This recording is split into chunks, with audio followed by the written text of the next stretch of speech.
Veuillez entrer votre destination. Bretagne Nord. Itinéraire sans autoroute? Confirmez votre choix. Tournez à droite. Tournez à droite. Tournez à gauche. Recalcul de l'itinéraire en cours. Veuillez faire demi-tour. Vous sortez de l'itinéraire programmé. Tournez à gauche. Itinéraire hors carte. Itinéraire hors carte. Itinéraire hors carte. Vos sortez de l'itinéraire programmé. Vous êtes arrivé en Bretagne. Bretagne, terre de contes et légendes, peuplée depuis 35 000 ans avant notre ère. Berceau de la culture celte, terre de Merlin l'Enchanteur, Jules Verne, Surcouf, Astérix et Obélix. Veuillez entrer votre destination. Molène 348 km, par voie rapide. Temps estimé 3h32, 863 km, par itinéraire bis.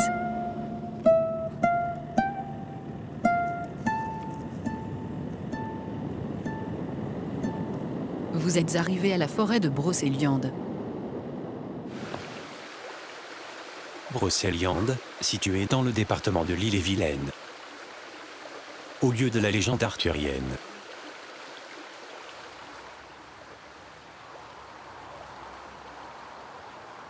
Je vous invite à formuler intérieurement ou à voix basse la phrase suivante qui est « J'active le feu de mon cœur ». Bon, je ne sais pas ce qu'ils font, mais en tous les cas, ça a l'air d'être bien étrange. Je vais attendre la fin de leur cérémonie pour essayer d'en savoir un peu plus. Ouais, toujours bien respirer, faire circuler, sentir que vraiment, il n'y a rien qui bloque, c'est confortable simplement. Bonjour. Bonjour. Qu'est-ce que vous faites de beau? Qu'est-ce qu'on fait de beau? Là, on ouvrait notre cœur. Alors, racontez-nous un peu. Alors, en fait, on se préparait pour pouvoir rencontrer le petit peuple de la forêt. Et c'est Arthur et les Minimoys ici Ah, mais c'est un peu ça, hein. C'est tous les êtres du monde de féerie. Donc les dragons, les lutins, les fées, les elfes, les ondines, les korrigans, particulièrement ici dans Brocéliande. C'est pas une mythologie. Il y en a pour certains, pour qui c'est une mythologie. Pour nous, enfin en tout cas pour moi, tout au moins, c'est vraiment des êtres qui nous entourent, qui sont présents, qui vivent du coup tout autour de nous. Mais eux prennent soin de nous, même si on ne fait pas attention à eux. Les korrigans, les lutins, à quoi ils ressemblent? Une des premières choses qu'on fait pour apprendre à rencontrer les êtres du monde invisible, c'est apprendre à sentir l'énergie par des exercices très simples, du coup, qu'on peut faire et où tout le monde, même les personnes, je dirais, qui sont un peu réticentes au début, vont percevoir aussi assez facilement l'énergie. Et de là, ça permet de sentir les différences d'énergie, de densité d'énergie, par exemple dans la forêt, quand il va y avoir une présence, un être du monde invisible. Dites-moi, j'ai vu qu'il y avait des gens à côté, c'est des gens qui sont aussi avec vous? Ça, c'est le reste de l'équipe, ouais. Je vais vous présenter. Hein. Super. Mes acolytes, donc du coup, de la Compagnie du Mascaret et de Chanty Productions. Voici Dana, qui est conteuse, qui est comédienne, surtout chamane, et qui est la directrice artistique de notre équipe. Bonjour à vous. Bonjour. Bienvenue en forêt de Brocéliande. Merci de nous recevoir. C'est la forêt qui vous accueille.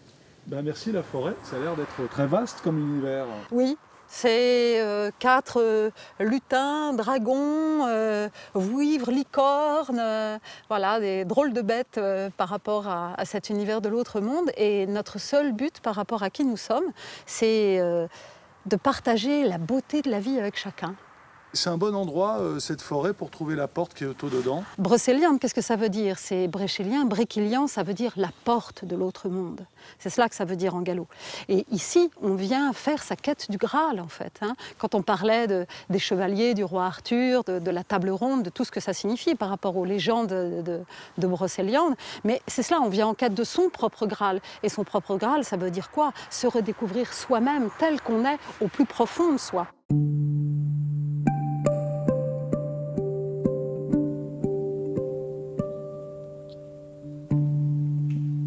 Forêt de Brocéliande, le roi Arthur, Merlin l'Enchanteur.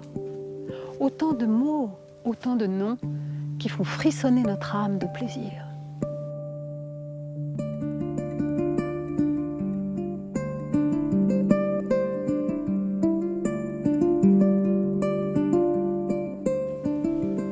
Pourquoi? Parce qu'ils sont porteurs d'une connaissance secrète.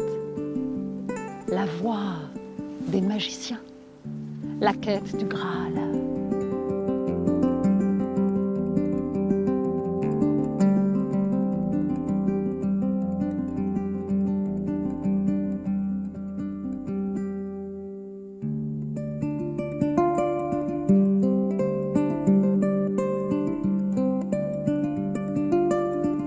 Merlin a été le dernier grand magicien d'Occident. Il aimait à dire « Ma connaissance est la compagne du vent. Respire et tu la connaîtras. » Ici, on y vient pour s'y perdre, pour mieux s'y retrouver soi-même et pour découvrir, par cette magie de l'invisible, le magicien qui est en chacun de nous.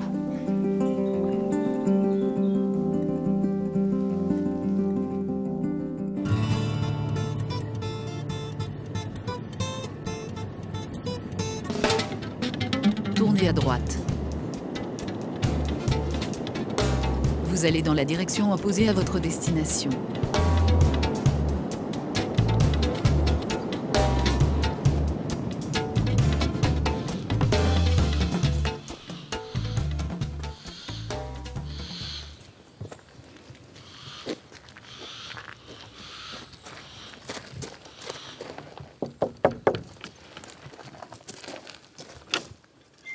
Bonjour. Bonjour. Allez-y, rentrez. Ah bah dites donc, vous êtes bien accompagné là. Hein.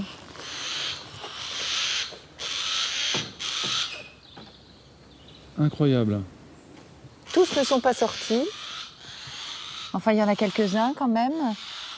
On a des oiseaux de chasse et d'autres qui ne sont pas des oiseaux de chasse. Et ça s'inscrit dans une tradition bretonne particulièrement? Non, non, non, non. Alors la fauconnerie, c'est un art de chasse qui existe depuis plus de 4000 ans. On a retrouvé un bas-relief en Perse qui date de 4000 ans, de plus de 4000 ans même, d'un homme qui porte un faucon. On est très peu de fauconniers. En France, on est à peu près 300 fauconniers, 300 chasseurs au vol. Pour l'Angleterre qui en compte 3000, l'Allemagne, pareil. Il faut absolument qu'on transmette cette tradition qui est bien française, parce que François Ier était un excellent chasseur au vol, et Louis XIII aussi. Hein. Et donc c'est quelque chose qui fait partie de la culture française. Il faut absolument qu'on transmette ça.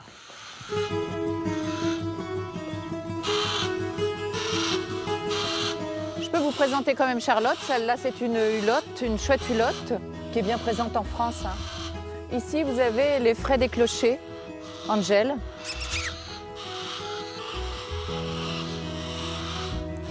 Oh bah tu as sursauté, ma chérie, bah alors. La petite effraie des clochers, très mignonne. Très joli son plumage, magnifique. Elle est née chez moi, Angel. Je peux la caresser? Bien évidemment.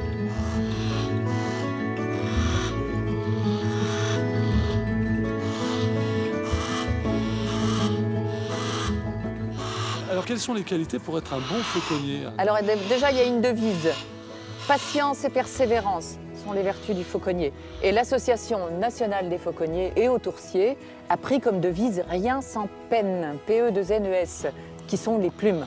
Hein. Et il y a un double sens, bien évidemment, rien sans peine. Une chose est sûre, c'est que la fauconnerie est un art difficile qui s'apprend sur un long terme. Et surtout, pratiquer la chasse pour le bonheur du vol de l'oiseau et non pas pour remplir la gîtière. Est-ce que parfois tu te mets dans la peau de l'oiseau? Tout le temps. Tout le temps. En fait, quand j'ai des stagiaires qui viennent chez moi et je leur dis « Tu n'es pas venu chez moi apprendre la fauconnerie, tu es venu apprendre à devenir oiseau. » Oui, ouais, oui, oui, oui, oui, oui.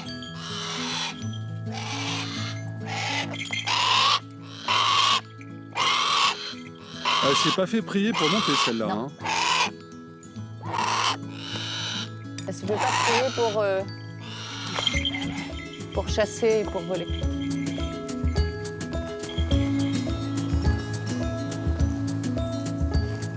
Alors, où est-ce qu'elle est passée? Ah, là-bas.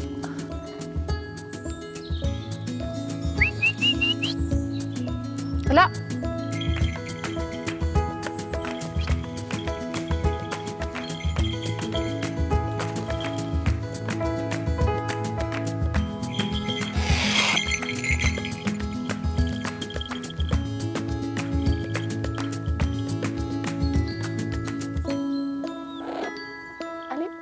Allez, la grosse.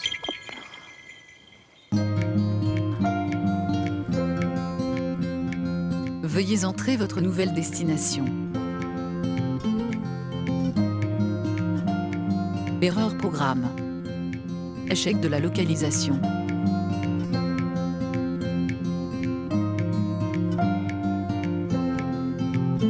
Vous êtes arrivé sur le site d'un mégalithe de Monteneuf.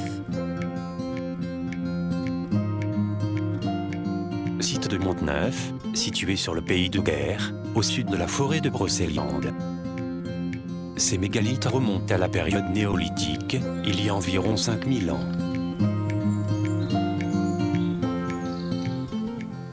Tiens, un rasta celte à la pêche aux champignons. Bonjour. La pêche a été bonne? Ah, très bien. Alors qu'est-ce que vous avez trouvé de beau ce matin? Alors là, du cèpe de pin, un petit peu de sable de Bordeaux et du pied rouge, essentiellement. On peut voir un peu la... Ah oui, tout à fait. Oh là là, c'est magnifique ça. J'ai vu que vous aviez des locks Rasta. Je suis un rasta, voilà. Rastafari, voilà, 100%. On peut les voir vos locks?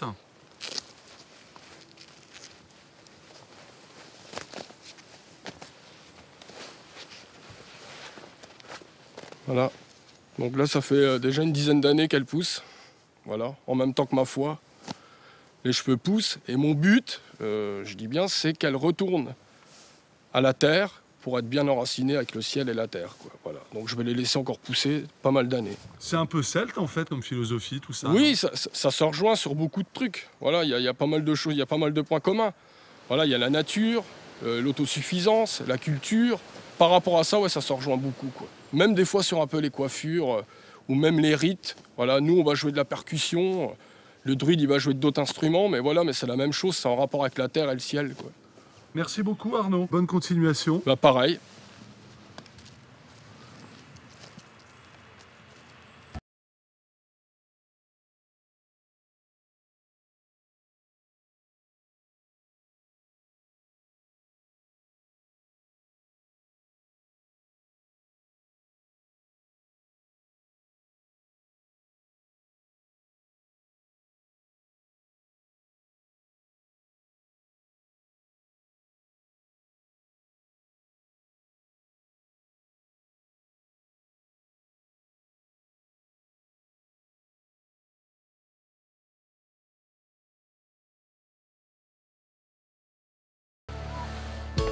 Un chef cuisinier qui porte une glacière avec ses élèves. Je crois que je vais aller voir ça de plus près.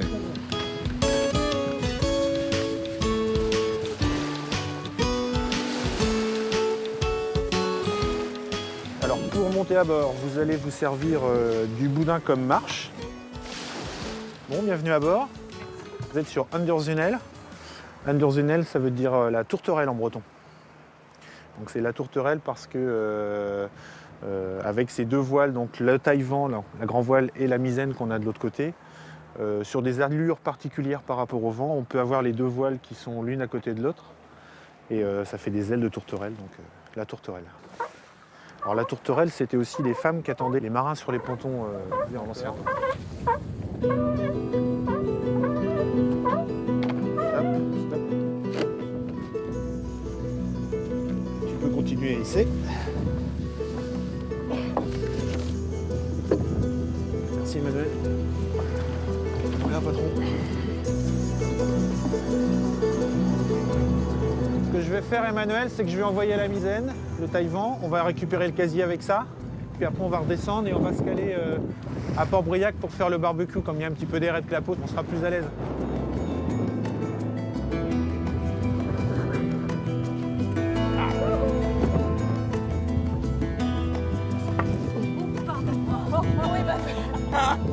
Ouais, c'est le jeu là. C'est le jeu. La tête dure le chef. C'est pour te remercier la tête. Merci chef. Bon, on est gâtés. Bon, il est magnifique. Alors, première chose qu'on a à faire, c'est d'identifier si c'est un mâle ou une femelle. Et moi, en tant que cuisinier, je suis très intéressé particulièrement par les femelles, puisque ça va donner une matière qui est le corail, que le mâle n'a pas, et qui est très intéressant dans la cuisine au barbecue qu'on va faire. Bon, là, ça s'avère que c'est une femelle, ça se voit déjà par la largeur de la coque. Là, très naturellement, elle a la capacité d'accrocher ses œufs ici, alors que le mâle a une coquille qui est beaucoup plus resserrée. Bon. Après, il y a des nuances anatomiques un petit peu plus fines, qui sont les deux petites pattes qui sont là. Le mâle aurait deux grosses pattes à cet endroit-là. Voilà. Donc ça nous annonce que c'est une femelle. Bon, notre homard, ça y est, il est coupé, il est prêt à passer au barbecue. Donc là, on a récupéré la matière noire. Vous connaissez ça? Non, pas du tout. Qu'est-ce que c'est? Ça, c'est le corail. Donc c'est la matière qui est à l'intérieur de la tête de la femelle, qui va après devenir les œufs, justement. Donc ce corail va devenir rouge et ferme à la cuisson. Donc j'y ai associé simplement un petit peu de chapelure de pain, des grains de sésame noir, du beurre simplement qui est ramolli à température ambiante. Et là, l'idée, c'était de faire un clin d'œil à un grand plat de la cuisine d'Olivier Oranger qui s'appelle le homard Xérès cacao. Donc je vais rajouter un peu de gruet de cacao, qui est de la fève de cacao juste concassée. Directement dans. Voilà, le chocolat. Voilà, chocolat. Mais dans son état brut, sans sucre. C'est vraiment la fève de cacao qui a juste été grillée et concassée. D'accord. Et l'ingrédient essentiel derrière tout ça, c'est le vin de Xérès. Très spontanément, juste besoin de rajouter sur la chair du homard. Bon. Le homard suit, Jérôme. Je vais mettre bien à plat pour que la sauce reste bien à l'intérieur.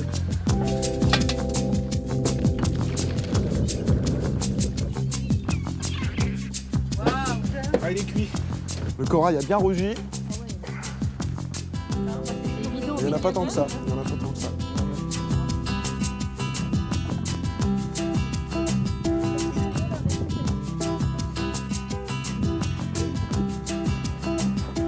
Petit grain de sésame pour créer une texture différente.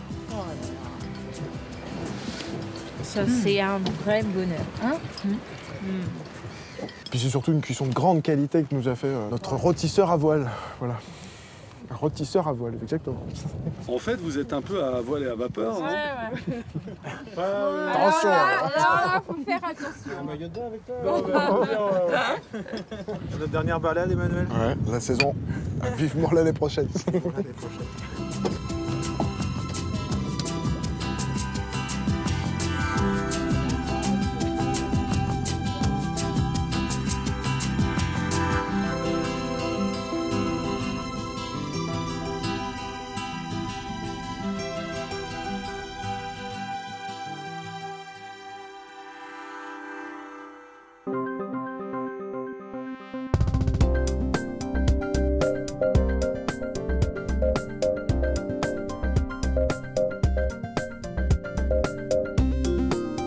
Tournez à gauche. Faire demi-tour.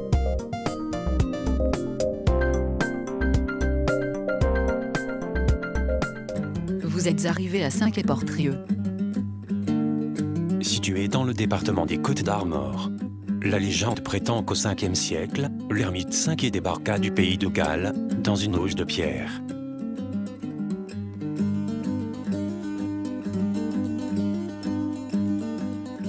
Bonjour. Bonjour. Qu'est-ce que vous dessinez de beau là, monsieur? Oh, de beau, faut le dire vite. Hein. Là, je fais des petits croquis.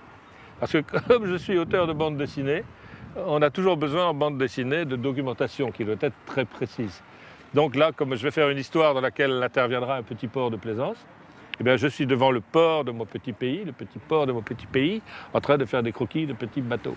La Bretagne, ça a l'air d'être vraiment une source d'inspiration pour vous. Je ne me pose pas la question, quand même. Disons que la Bretagne, c'est mon pays, c'est ma vie, c'est une passion. La culture bretonne, ma grande passion, sous toutes ses formes. Je trouve qu'en Bretagne, tout est beau, quoi. Et tout prête au rêve. Tout prête au rêve et tout stimule l'imaginaire, je trouve, en Bretagne. En plus, pour la bande dessinée, c'est pratique parce que le rêve se mélange souvent à la réalité.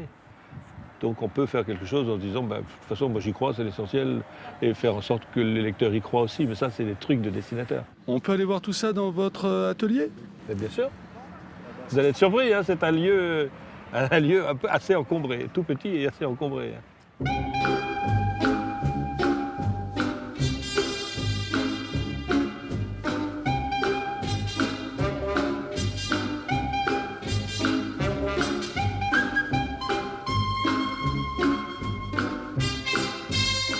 Alors ça, c'est une planche de Lankou, qui est une aventure de Spirou et Fantasio se passant entièrement en Bretagne.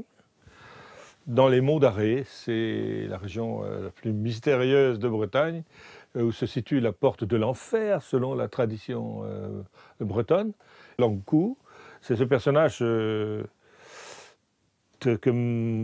ma grand-mère me sortait à toutes les sauces, parce que c'est un personnage extrêmement fort de la mythologie bretonne. Et en fait, c'est le valet de la mort. Il existe d'ailleurs dans toutes les civilisations. C'est peut-être pour ça que cet album-là est celui qui marche le mieux dans toutes les langues. Il faut se méfier quand on entend, en se promenant la nuit. Si on entend... C'est les cieux de la charrette de Lankou, Carrigel en Ankou, on dit en breton. Quand on entend ça, il faut vraiment se cacher ou se tirer vite fait, quoi.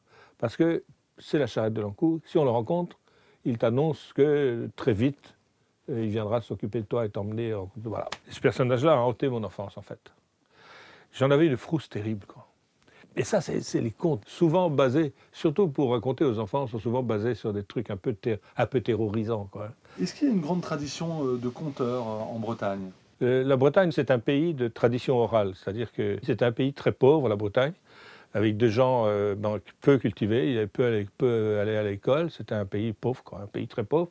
Donc toute la culture se faisait par la bouche, c'est une tradition orale. Bon, donc d'abord un pays où l'imaginaire fonctionne facilement, en plus un pays tradition orale, on comprend tout de suite le rapport, les gens sont des conteurs. Les Bretons sont tous des baratineurs, quoi.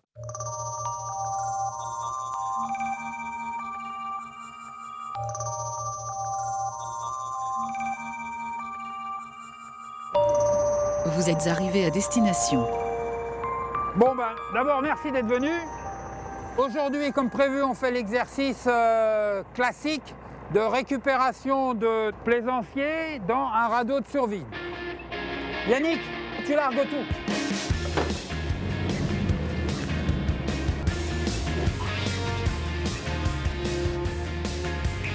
Yannick, oh!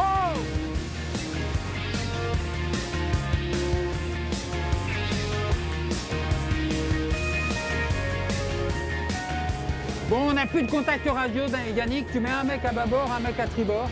Je pense qu'ils vont tirer quelque chose parce qu'on n'a plus de contact radio, ils viennent de couler là. Vous préparez la récupération. Ouais. Théoriquement, il y a 2 personnes. Le bout du radeau, donne-moi le bout du radeau. On va vous récupérer. Vous avez rien de cassé? Non, un peu froid quoi. Juste froid? Allez.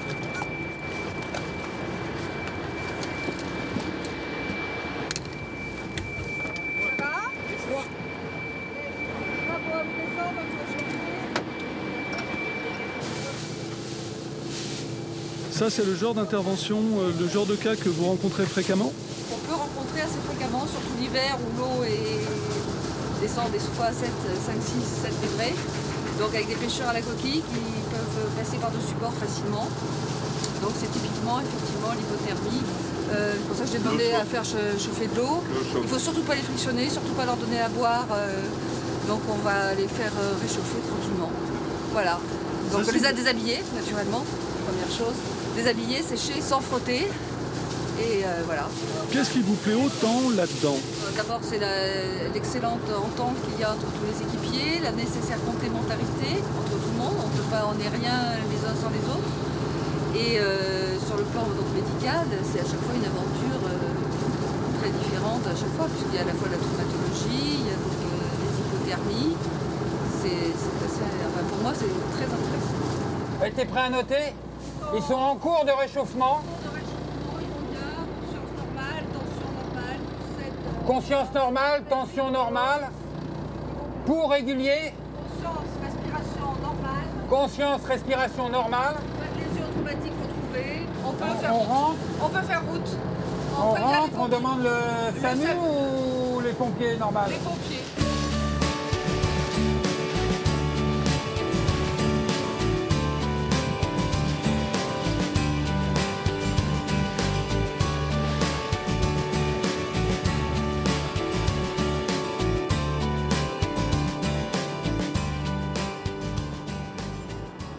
C'est important d'être disponible quand on est sauveteur bénévole en mer. Non seulement il faut quelqu'un de disponible et décider à être disponible, mais il faut qu'il habite près d'ici.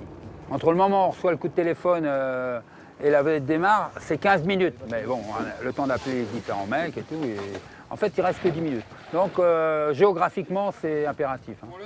Ça crée des contraintes importantes. Ça fait beaucoup de temps à attendre. Je vous recommande le bricolage, le jardinage. La peinture sur soie pour ceux qui sont plus intellectuels peut-être. Le macramé aussi. Le macramé, ouais, c'est bien parce que ça apprend beaucoup les nœuds le macramé. Je vous rappelle, principe numéro 1, il fait toujours beau en Bretagne. Principe numéro 2, il pleut que sur les cons. Est-ce que quelqu'un a expérimenté la pluie dernièrement chez nous? Pas du tout. Ah, voilà. voilà.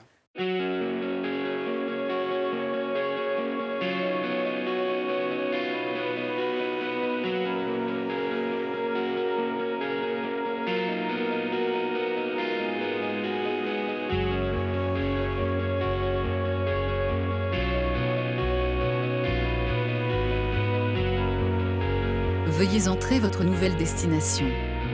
Saint-Paul-de-Léon, 133 km. Veuillez rejoindre l'autoroute.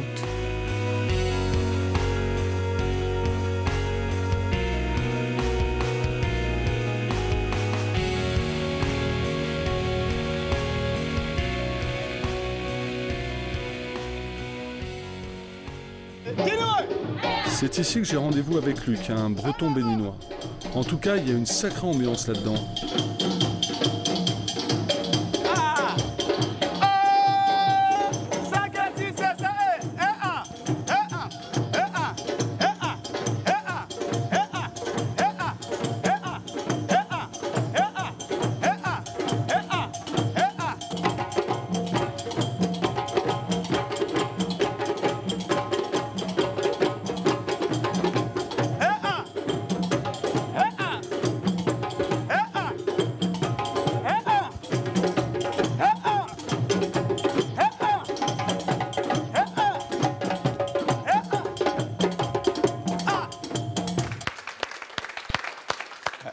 Bon, on va aller boire quelque chose à 2 pas ici.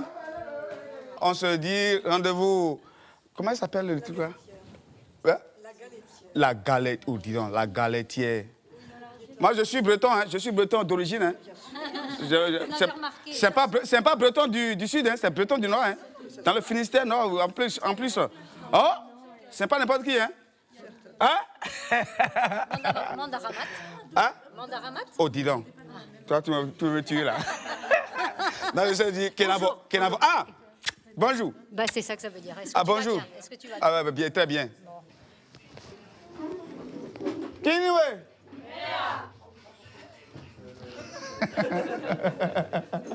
Je suis arrivé en Bretagne par le biais d'une association. J'ai rencontré une Bretonne. Donc, on s'est tombés amoureux l'un de l'autre. Et qui m'a dit, Luc, si tu veux, tu peux venir habiter en Bretagne. Et aussi, il y a de la place pour que tu puisses pratiquer ton activité. Je l'ai suivi pour venir en Bretagne depuis 2002. J'ai eu 2 enfants, deux petites métisses qui me font plaisir chaque fois que je les vois. Et je peux vous dire que ma grande, elle a 8 ans. Quand elle commence par danser, vraiment, ça me fait plaisir. On dit que les Africaines ou des gens d'origine africaine, ils ont le rythme dans la peau. Mais c'est vraiment une bombe qui danse. Elle a même dansé avec moi sur scène, qui m'a fait beaucoup plaisir. Donc voilà mon histoire, comment je suis arrivé en Bretagne. Ça va être fait dans 10 minutes là. Dans 10 minutes, ça va être prêt. On peut mettre les assiettes et tout là. C'est quoi, c'est un bourguignon, Soisic? C'est Soisic votre prénom, c'est ça? Oui. C'est un bourguignon breton que vous nous faites là, c'est quoi? C'est ça, Ça, c'est typiquement béninois. Et c'est ça qu'on va manger tout à l'heure. C'est djewo. Djewo, c'est la pâte. Comme le polenta. Voilà. Mais c'est un peu plus costaud parce que quand tu manges, après tu es bien calé et prêt pour partir, quoi. Un peu, on pourrait dire comme le kick à farce, quoi. Quand je le vois dans mes cours, Ça me donne une énergie parce que c'est des gens qui n'ont pas cette culture, mais qui font la démarche d'aller vers cette culture et ça me touche beaucoup. Pour moi, j'ai tout gagné en Bretagne. J'ai tout gagné en Bretagne. Je ne peux pas dire que je suis mal logé en Bretagne. Non, non, non.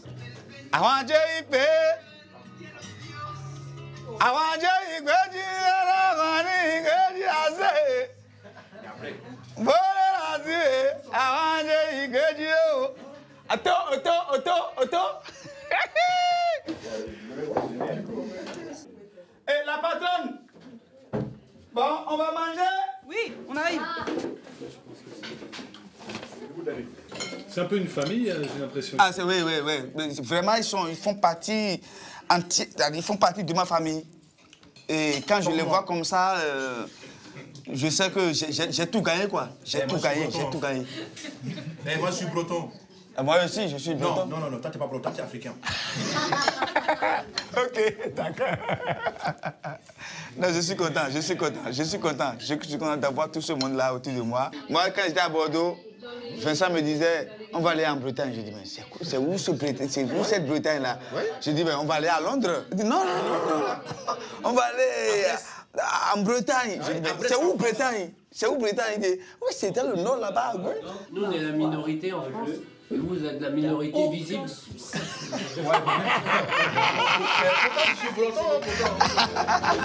je suis breton, pourtant. C'est ça.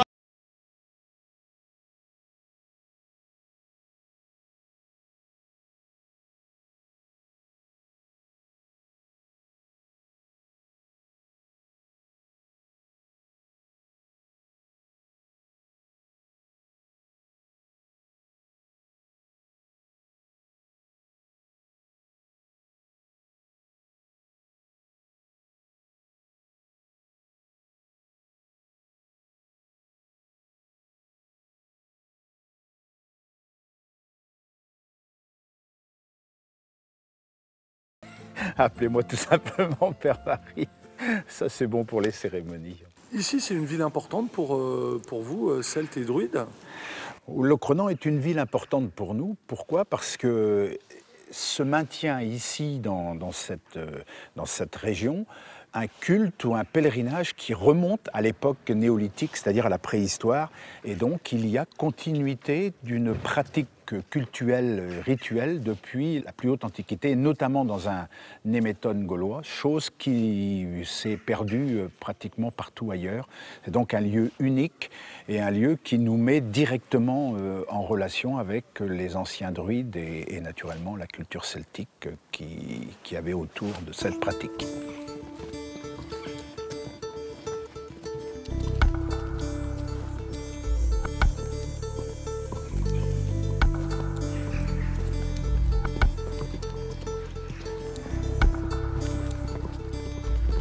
La philosophie druidique, c'est quoi? C'est une philosophie extrêmement souple, qui est avant tout une mise en relation avec le milieu, une mise en harmonie avec la nature, la recherche en tout cas de l'harmonie avec la nature, avec le cycle, avec les gens. Enfin, c'est une mise, le cercle symbolise la mise en harmonie et la mise en mouvement. Est-ce que c'est une religion d'abord? Le druidisme peut être pris pour une religion ou il peut être pris pour une philosophie. Il considère que l'individu est lui-même déjà son propre prêtre, si on veut parler, son propre sacerdote, son propre temple, et il s'insère dans la nature, il s'insère dans un ensemble plus vaste, mais l'individu est à la base de tout. C'est un ensemble de relations et une mise en harmonie avec son environnement et avec ses congénères, en fait, et avec toute chose.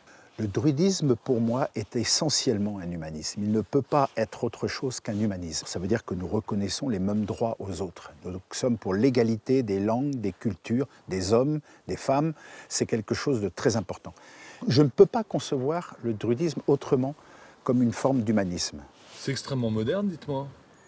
J'espère.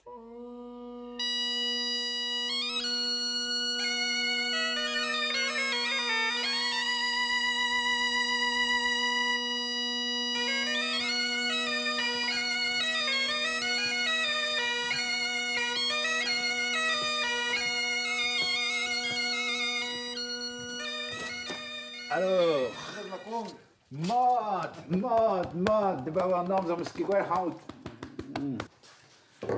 Ah, ça a donné le site cette année? Ah ouais.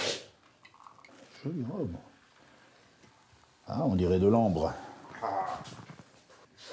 Ah tiens, Yermad. C'est quoi les objets qui sont sur la table?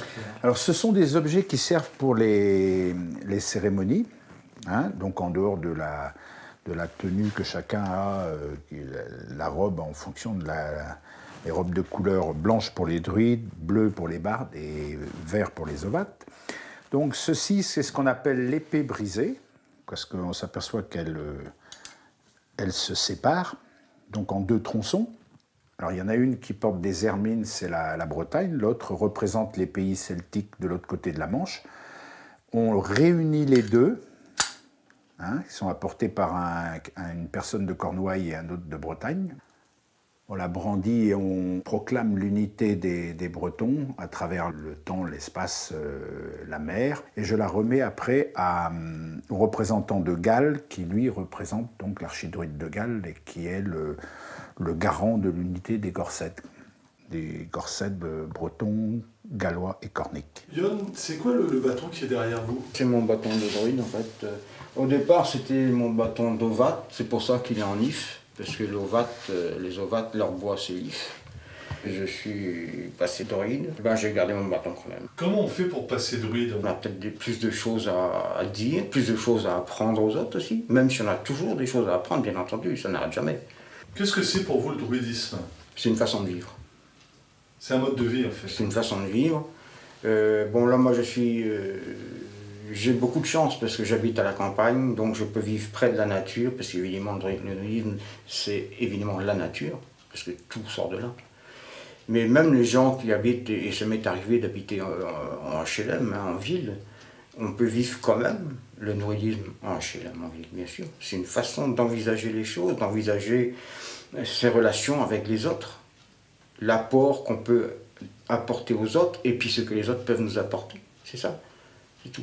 Il n'y a rien de compliqué. Il faut être en accord avec soi-même, déjà, pour commencer.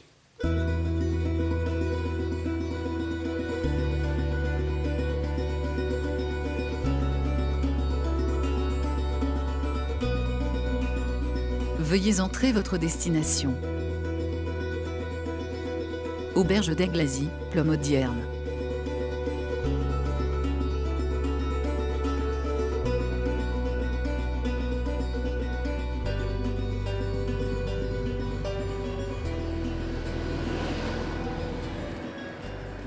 Bonjour Olivier.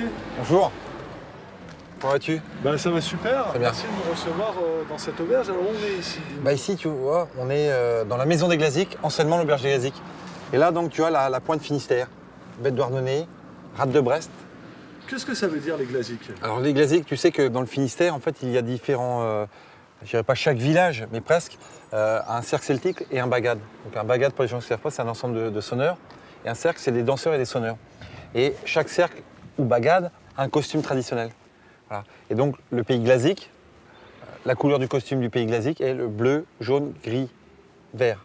Pourquoi c'est si important pour toi de remettre ces traditions bretonnes un petit peu Important, je ne sais pas. En tout cas, c'est surtout ne pas oublier. On écrit ou on raconte un futur si on connaît son passé. Alors je veux dire, il ne faut pas vivre avec parce qu'on a changé d'époque, bien sûr, tout est différent. Mais il est important de savoir où est-ce qu'on est, qu'est-ce qu'on veut faire, où est-ce qu'on veut aller. Et ça, c'est quelque chose que j'ai dit et que je... pour ma maison, en tout cas. Moi, personnellement, c'est encore autre chose, mais pour ma maison, c'est très important. Et après, mon auberge, elle est dans la grande tradition des grandes auberges françaises. Ça se transmet de père en fils, de père en fille, de mère en fils, de mère en fille. Et ici, c'est pareil. Ça a été fait de ma grand-mère à ma mère et de ma mère à moi. Et j'y crois beaucoup à ces transmissions et à ces histoires de famille. Je vais vous faire une recette qui est mon futur dans ma maison. Quand je dis mon futur, ça veut dire que je n'oublie pas le passé, mais j'ai envie d'avancer vers autre chose. Donc une Saint-Jacques, c'est la grande période. Phare de sarrasin, mon histoire, le blé noir, associé avec une saucisse et une vinaigrette café, la modernité. Voilà. Donc le blé noir, pour revenir, c'est vrai à ce produit que j'adore. Pourquoi? Parce que c'est toute mon histoire. c'est la pointe Finistère, c'est quelque chose d'assez rude. Et c'était surtout la nourriture du pauvre pendant longtemps pour les Bretons. Le blé noir, aujourd'hui, moi je l'ai anobli dans mon restaurant. Anobli pas dans le sens où on était lui mettre du caviar, de la truffe, c'est que je l'ai mis au centre du sujet. Et quand on vient un peu moderne, on se déplace, on sait qu'on va manger une cuisine d'un breton, une cuisine avec ses produits bretons. Et au centre de cette cuisine, on a ce fil conducteur, on a de l'amuse-bouche jusqu'au dessert. C'est un peu un retour aux sources en fait. C'est surtout que j'ai compris en avançant quel était le potentiel que j'avais dans ma région. Et je crois que c'est pas honteux d'aller utiliser du blé noir et de dire que quand moi je fais une démonstration à droite ou à gauche, quand je fais un plan en création, où je suis sur un podium avec des chefs 3 étoiles parisiens, ou même pas 3 étoiles d'ailleurs, qui eux font certaines choses, ben moi je suis fier. Ah ouais, magnifique. Souvent, c'est ce que je dis aux jeunes, je ne suis pas le meilleur cuisinier breton. Loin de là, les gens meilleurs que moi, il y aura toujours des gens meilleurs que moi. Mais par contre, je suis peut-être aujourd'hui le cuisinier breton qui a compris son univers et dans l'endroit où il se situe. Et ça, je pense que c'est vraiment important dans une société. Aujourd'hui, on a perdu beaucoup de repères. Faut aimer les gens pour bien faire à manger. Bah, c'est obligé. Moi, mon but principal, c'est d'abord de faire plaisir aux gens. Si les gens sont satisfaits, après, je suis content. Si par contre, on me dit, ouais, dans la salle, sur les 40 couverts, pourtant c'est difficile de faire plaisir à tout le monde. Ouais, il y a une table qui est insatisfaite. Et bien sûr qu'on est malheureux. On est comme des abrutis. Mais ouais, il faut être généreux. Il faut transpirer dans sa cuisine ses émotions et puis c'est donner un peu de soi. Après, voilà. Alors des fois ça passe, des fois ça passe pas. C'est toujours pareil. Ça aussi, c'est compliqué.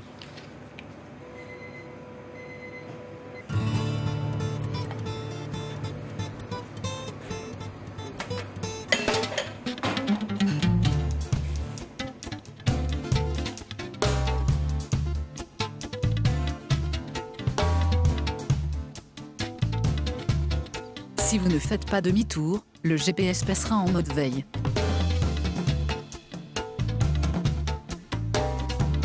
Veuillez entrer votre destination, île de Molène, 144 km. Prendre le bateau navette au Conquis.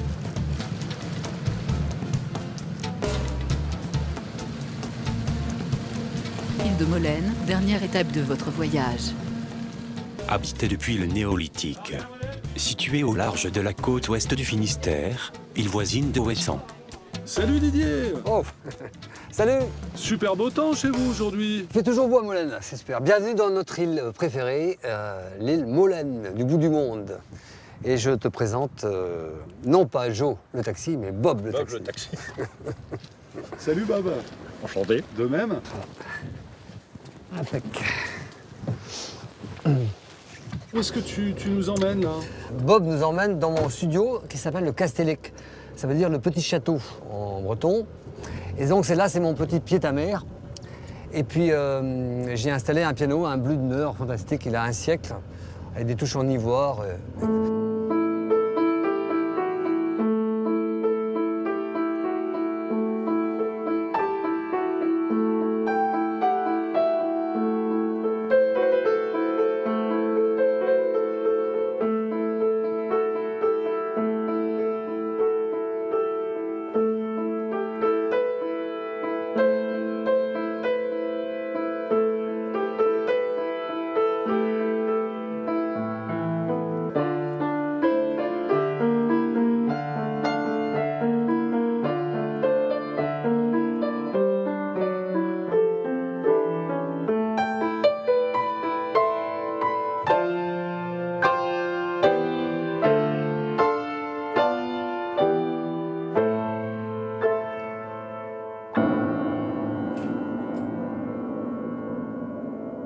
C'est super joli. Hein. C'est n'importe quoi, mais c'est ça l'improvisation, n'importe quoi. C'est quoi ce morceau là?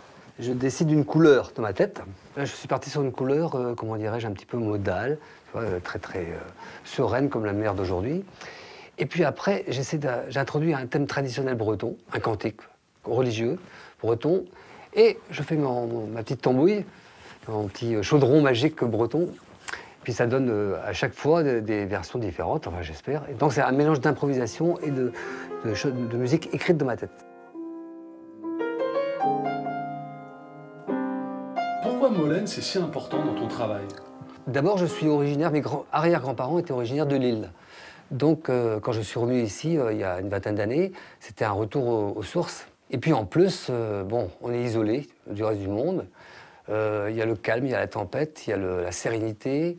C'est quand même l'endroit idéal pour rêver et pour voyager.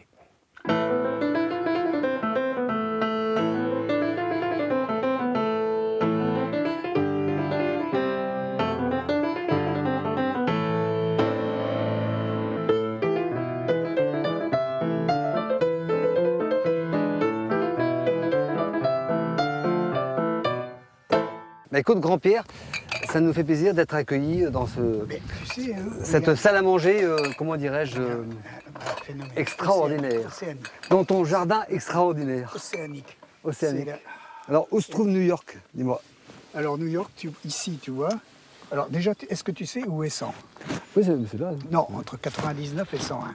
Ah, d'accord. Où est 100? Bon. Alors. Va des rétros, Satanas! Non, il a été aux champignons. Aux champignons. Bonjour. Bonjour. Salut Philippe. Tu vois, vous êtes bien là? Eh, tu peux le tutoyer, on le connaît. Ok. Parce que moi, vous connaissez mon vrai prénom. C'est Dider, c'est pas Didier, c'est Dider. Et le nom de ma mère, c'est Kermarek. Alors, c'est terrible. Dider Kermarek Skiban, quand tu regardes les initiales, ça fait DSK. Oh bah c'est bien ça.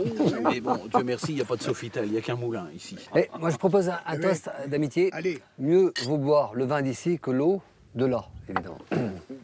De Pierre Dac. Pierre Dac, oui. Santé Robert. Un coup dans le chat, un coup dans le pot, chapeau. Voilà, excellent. Excellent. Dites-moi, j'ai l'impression que c'est un peu le sport national, les jeux de mots ici. Les Bretons, surtout les jeux de mots. Les Bretons, alors ceux qui ont le bonheur de pouvoir parler breton, c'est vrai que la langue bretonne, c'est plein de poésie et d'humour. Hein. Plein de poésie et d'humour, hein. Ouais, vraiment. Ouais.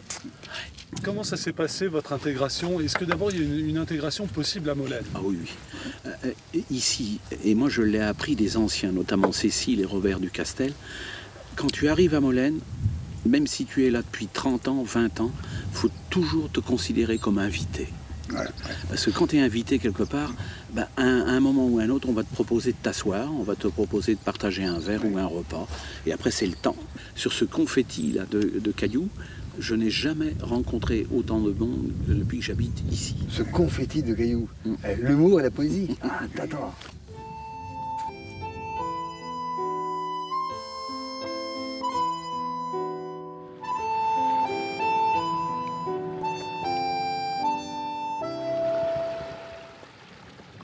Salut Fred. Ça va? Très bien. Très bien, ouais. Avec ce beau temps, c'est agréable. Bah, Didier m'a dit que tu étais l'homme de toutes les situations pour nous faire découvrir l'île de Molène. Ah là, il n'y a pas de souci, ouais. On va pouvoir faire une petite balade, ouais, bien sûr. Eh ben écoute, avec plaisir. Allez, on est parti. C'est bon.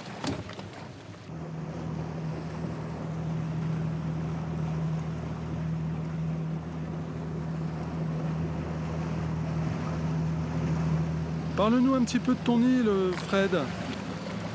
Ah, mon île. Qu'est-ce qu'on peut dire sur Molène? Un endroit où j'ai décidé de revenir après une activité sur le continent, donc un choix de vie quand même, de vouloir revenir là où on est né. Hein. Quand on est d'ici, hein, on a du mal à quitter ses racines, je crois, à un moment. Au niveau sentimental, on est rappelé assez vite. C'est un peu comme un aimant ici. Ah ouais, oui. Oui, c'est un peu ça, oui. Ouais. On a comme un mal-être quand on est sur le continent. Il manque quelque chose tout le temps.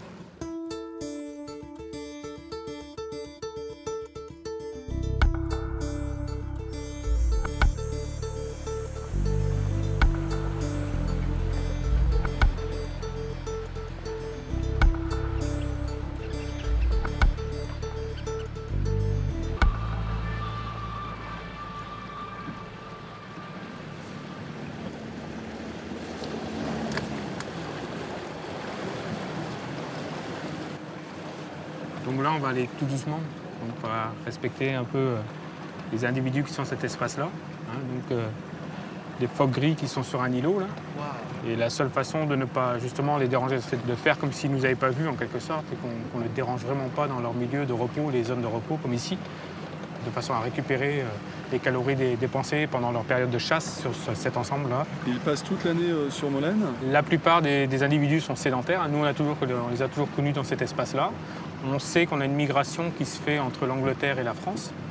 Donc maintenant, depuis quelques années, donc, le parc marin et les différents organismes de protection de l'environnement on fait une campagne de balisage sur certains individus, donc justement pour voir comment est le taux de fréquentation et comment ils se comportent sur le plateau de l'archipel et sur l'espace extérieur. Est-ce qu'ils vont très loin, est-ce qu'ils vont régulièrement et pour quelles raisons?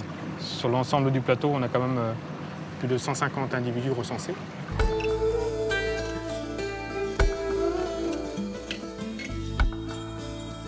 Ils sont là depuis quand, ces phoques? Moi, je les ai toujours connus, mon père les a toujours connus et mon grand-père aussi. Peut-être en moins grand nombre, mais on n'a jamais vraiment observé l'évolution de tout ça, quoi. Ça faisait partie du décor, tout simplement, quoi. C'était vos voisins? Voilà, on travaillait on ramassait les algues et tout ça sur les rochers, on travaillait autour des rochers, les pêcheurs travaillaient autour de ces zones-là aussi. Et ça faisait partie du quotidien, tout simplement, quoi, sans même être dérangeant ni pour l'un ni pour l'autre. En tout cas, un grand merci, Fred. Je suis vraiment content de terminer mon voyage sur cette super balade.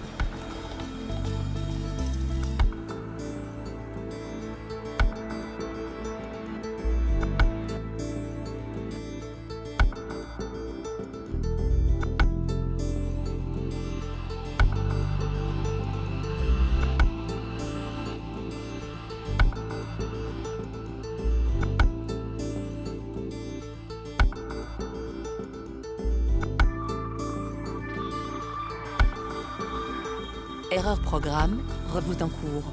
Réinitialisation du GPS. Échec. Veuillez ramener votre GPS dans un centre agréé. Your GPS is rebooting, please shut it down. Kanshi Magazatori. Arigato gozaimasu. Your GPS is rebooting, please shoot it down. Your GPS is rebooting, please shoot it down. Ne demande pas ton chemin à quelqu'un qui le connaît, tu risquerais de ne pas te perdre.